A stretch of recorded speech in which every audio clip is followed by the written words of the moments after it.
Hello, and welcome to the second edition of Level Up. It has been quite a while since the first episode of this series, so this follow-up has been a long time delayed, which may come as a surprise to you given the extraordinary success of the first video. So for those of you unfamiliar with this series, in other words, all of you, the concept is that I pick out particular levels from games' history that I consider to be exemplary in some way, and try to convince you of why they are some of gaming's finest.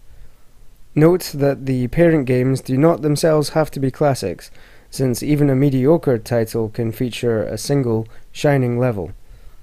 My arguments may consider level design, gameplay, influence and legacy, critical acclaim, and perhaps most important of all, is it fun? So with that in mind, let's kick things off with episode 2. This is We Don't Go to Ravenholm.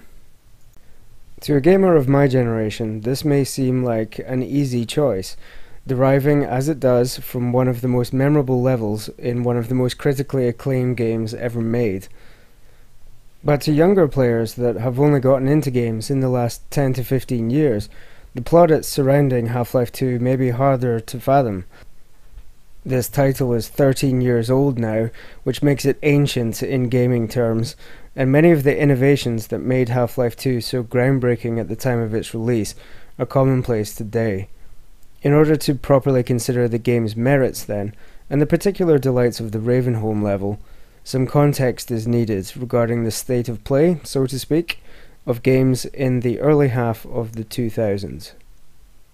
The original Half-Life from 1998 set a whole new standard of storytelling in FPS games.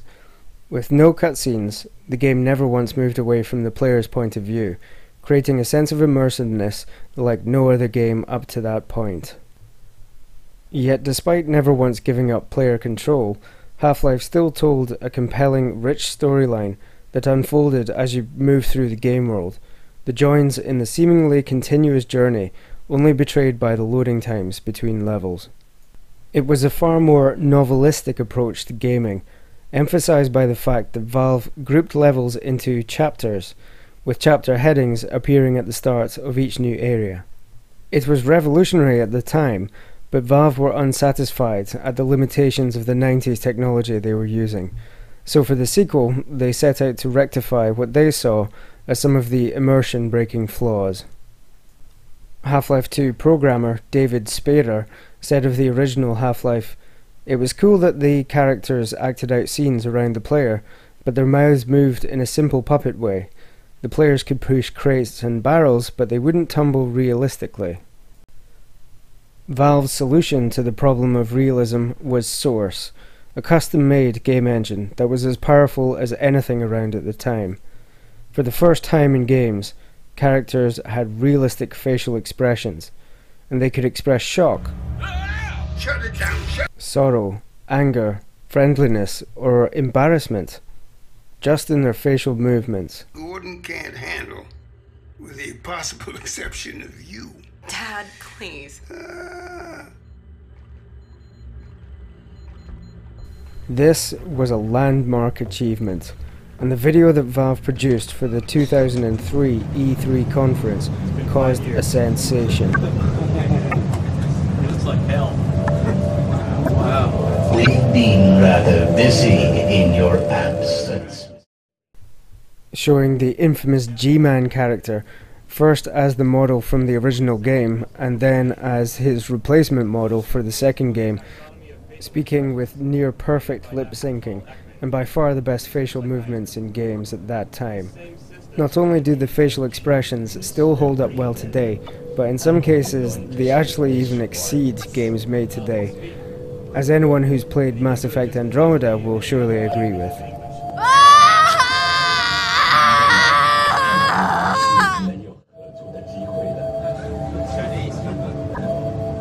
Character technology gives us a broad emotional palette to draw upon.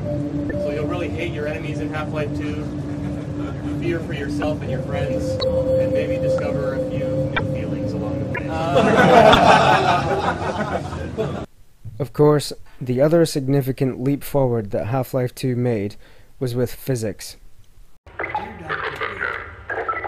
has the Combine? The starting point for Half-Life 2's physics engine was Havoc 2, a system developed by Irish technology company Havoc, but heavily modified by Valve. Half-Life 2 wasn't by any means the first game to feature realistic physics. Wikipedia lists 32 games that used Havoc's physics system prior to 2004, going all the way back to the year 2000. Most of these games were driving or racing titles, however, and it was still uncommon to see a physics system employed in action games. Medal of Honor Allied Assault and Call of Duty didn't feature any physics, for example, although Max Payne 2 did utilize the first version of Havoc to memorable effect in 2003.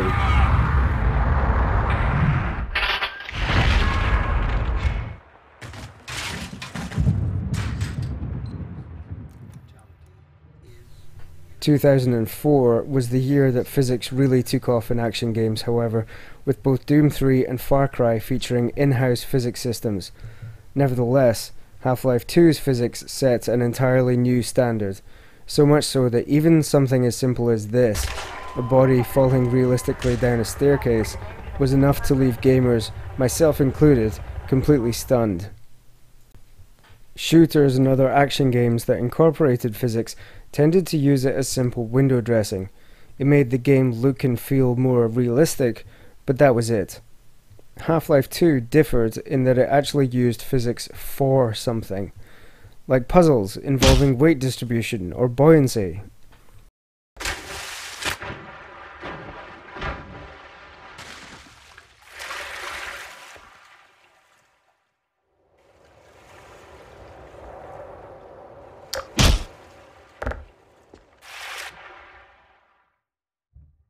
Now you could argue, as Richard Cobbett has done for PC Gamer, that these puzzles were simply a way for Valve to show off what their engine could do, in other words, a tech demo within the story. I personally think that's a little unfair, however, since it ignores how groundbreaking the physics was at the time, and it makes sense that Valve would try and use its capabilities as much as it could, in as many different ways as it could. Otherwise, why bother of going to the trouble of developing such a powerful engine in the first place? The fact that Valve used physics to serve a gameplay purpose, and not just for window dressing, should be applauded. Especially considering that there were still AAA games being released a year later that didn't feature any physics at all. Yep, that's right, Call of Duty 2, I'm looking at you. The aforementioned physics puzzles were an elegant and clever diversion from the main business of shooting things, but the real pièce de résistance was, of course, the gravity gun. You can call it the zero-point energy field manipulator if you really want to. The gravity gun was originally intended to be a tool that the player would use to build contraptions.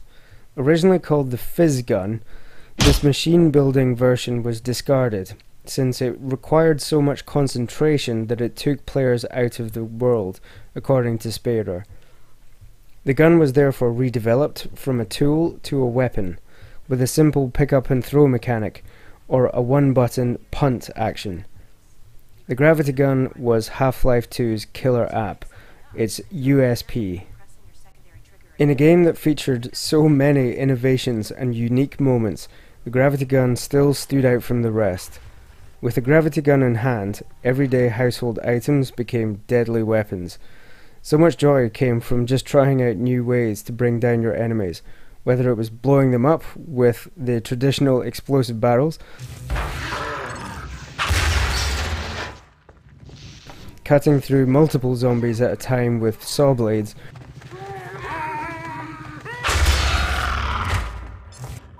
or catching in midair an object that an enemy has just launched at you in order to fling it right back at them.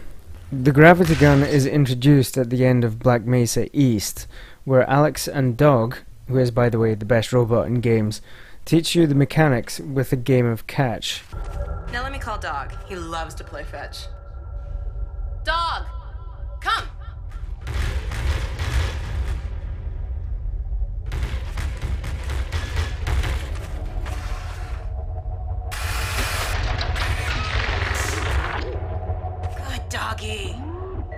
this is Dog. My dad built him to protect me when I was a kid.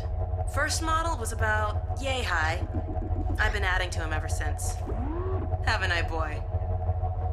Okay, Dog, let's play catch with Gordon. You'll need to use the gravity gun.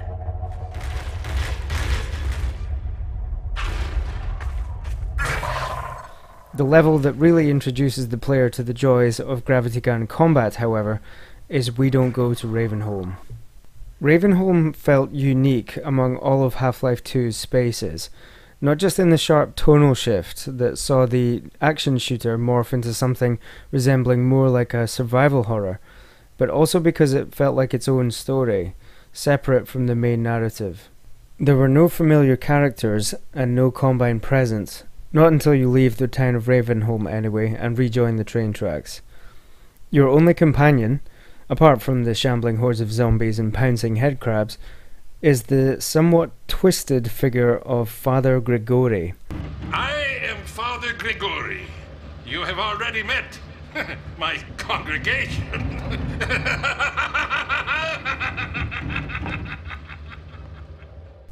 A lone warrior priest who tends to his flock using a mixture of shotgun shells and craftily constructed traps, which you are able to make use of as well. Now, how exactly a lone preacher was able to hoist multiple cars into the air using a complicated system of levers and pulleys all by himself in a town full of zombies is never made clear, but that's beside the point. Ravenholm is also the level that reintroduced the shotgun, an iconic weapon from the first Half-Life, and just the thing for taking down those hideous fast zombies. Or those awful black spidery headcrabs.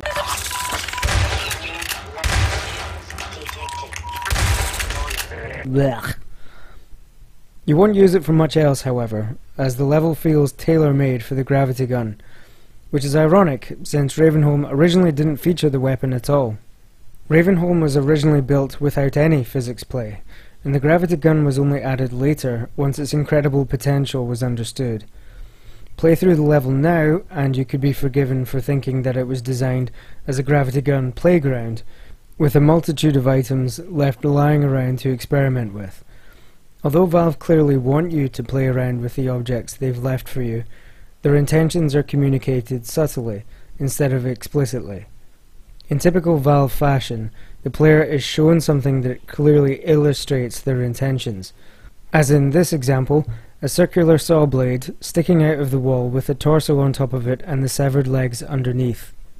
That's all you need. They are the masters of show, not tell. And it shouldn't be underestimated just how different this is from the norm. Games love to explain how you're supposed to play them, usually with instructions appearing on screen, a tutorial, or even an in-game character telling you to go here, do this thing. Oftentimes the game will force you to perform the action it wants you to do, and not allow you to progress until you do so. Anyone remember this horror? Half-Life is never so restrictive. You're set up to use the gravity gun, and you will because it's just so much fun, but there's nothing to stop you from using any of your other weapons, or just running by the monsters, or doing whatever you want to do. So even though the game can be described as a linear shooter, there's a great degree of freedom to play however you choose. Although it has to be said that firing a saw blade through a line of zombies never ever stops being fun.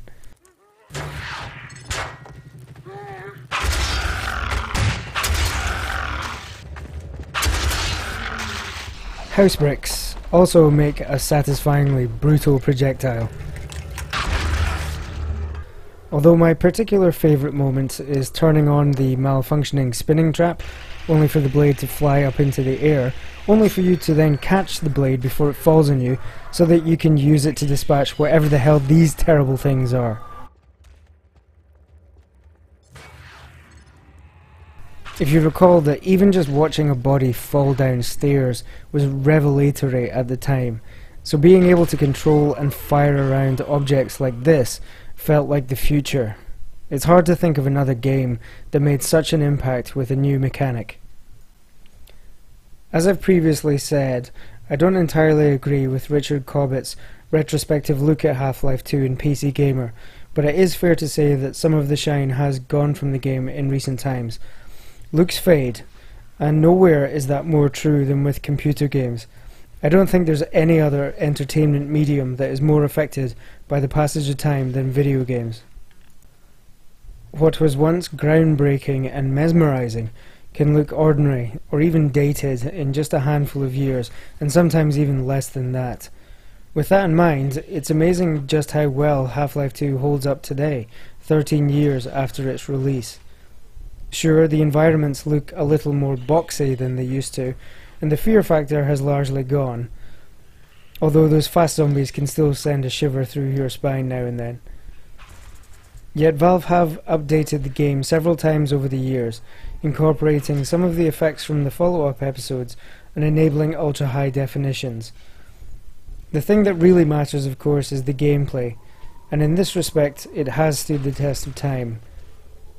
I can't think of any other weapon in games as ingeniously simple to use, but as memorable and endlessly fun as the gravity gun, and Ravenholm is its ultimate playground. And yet, playing through Half-Life 2 today is kind of a bittersweet experience. To long-time fans like myself, the unresolved storyline still sticks in the craw. With Valve initially promising 3 follow-up episodes but only delivering 2, the plot was shamefully left hanging over a cliff. It's painfully ironic that such masters of video game storytelling as Valve would provide no resolution at all to their most successful game franchise. It seems that Valve's unique work environment, which worked so successfully for the first 2 games, ended up counting against them when it came to the follow-up episodes. Apparently, Valve's office is entirely open, with anyone able to dip in and out of projects as they like, leaving to go and work on something else if they choose to. Famously, every desk in Valve has wheels, making it easy for staff to move between projects. This gives the staff a great degree of freedom, but it's hardly conducive to effective project management if staff can just give up on their current tasks with no consequences. Perhaps that's unfair, and it's not actually like that at Valve. I don't know. I don't work there. But it does seem to be that all attempts to continue the Half-Life story have fizzled out. It's unlikely now the story will ever be finished, unless Valve are prepared to release Control to a different studio, since they themselves don't really produce games anymore. Nevertheless, we shouldn't let Valve's continued obstinance detract from their accomplishments. If you haven't played Half-Life 2, I strongly urge you to. It didn't win 39 Game of the Year awards for nothing, you know. Instead of complaining about what we didn't get, we should celebrate what we did, and take a trip back to Ravenholm. Father Grigori is waiting to greet you, and the nightlife is jumping. Farewell, brother. I fear I deliver you to a darker place. May the light of lights illuminate your path. Look to your own salvation.